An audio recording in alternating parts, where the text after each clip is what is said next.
So I'm going to go ahead and delete this. And now what I want to do is I want to show you something that I really appreciate. So what I'm going to do is I'm going to go ahead and drag in a button element. Here is my button. I'm going to click this. I'm going to come over here to my settings. 1, 2, 3. Here is our options over here. Now, obviously, we have full control over how this button is going to look. We can change the button text. We can change the button style. Do we want a flat button? Do we want a glossy button? A lot of options available to you. If we want to change all the colors, we can do that. Everything you would come to expect. But check this out. I open this up, and I can put an icon on my button. And look how fast they're coming in, right? Now that's pretty cool, but that's not the real magic yet.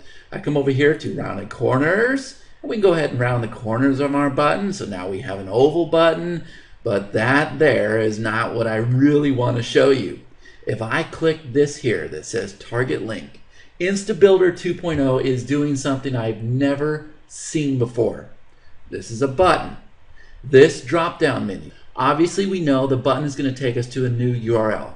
But what if I told you that we can come over here and select Popup, and now we can have it to where when they click any button on any page, a pop-up light box will occur.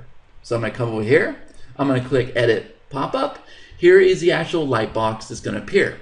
So we come over here and we drag in our title. Let's go ahead and center this title. That's how fast we do that. Let's go ahead and bring in some text. And then maybe we want to have an opt-in form. And boom, you are done. When they click the button, the opt-in form right here will open. Now guys, I think that is just the coolest thing in the world. And that right there, that one feature makes it worth it compared to any other page builder out there on the market. Because this one strategy right here can triple, quadruple, can send your income through the roof.